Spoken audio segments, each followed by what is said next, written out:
Water Flows, a series of informational programs about water.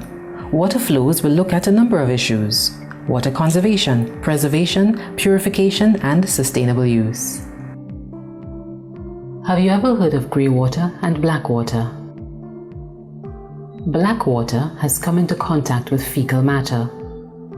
Fecal matter is full of harmful bacteria and disease-causing pathogens, and it doesn't break down and decompose in water effectively enough for use in domestic irrigation without the risk of contamination. Grey water, on the other hand, has not come into contact with solid human waste. This greatly decreases the risk of disease and increases the speed at which it can be broken down and safely reabsorbed into a garden.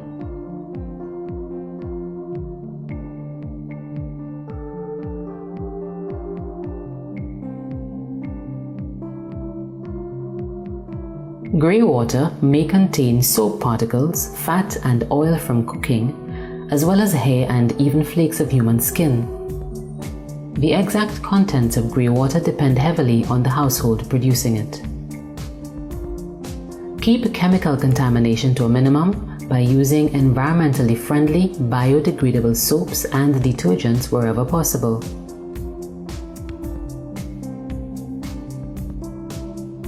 In many situations, drainage from kitchen sinks and automatic dishwashers is too contaminated by grease and high acidity to be used at all. Even without coming into contact with human waste or strong chemicals, grey water can contain food particles, grease, bacteria and pathogens due to contact with food, soaps and bodies. Grey water usage should be suspended altogether when a household resident, someone in the house, is sick, as this increases the contamination risk. Take care to prevent grey water from coming into contact with any fruits and vegetables, especially if the produce may be consumed raw.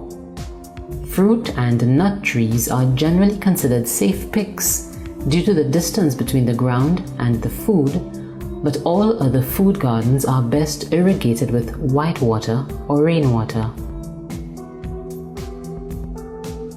Do not store grey water for reuse.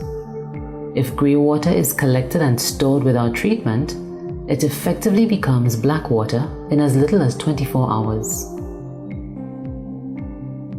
Grey water is reused for domestic purposes when appropriate. Black water is sent into a septic tank or sewage system along with any unused grey water. The most low-tech system of grey water reclamation is manual bucketing. Take an empty bucket in when you shower, then water a tree with the grey water you collected. Make sure you evenly distribute grey water among your desired plants and that the water does not pool on the surface or run off the property. The small quantities of grey water involved in manual bucketing and the hands-on, human discretion make watering on the surface a viable option.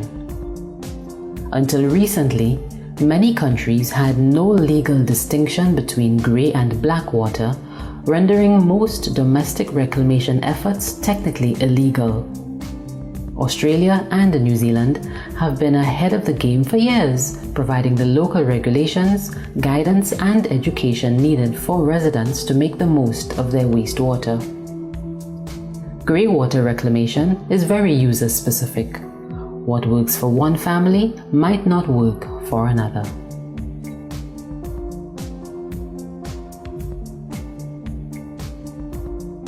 Join us again soon for another program. That's it for today's episode of Water Flows. You've been watching Water Flows. Water Flows looks at a number of issues related to water, including water conservation, purification, and sustainable use. Join us for another program.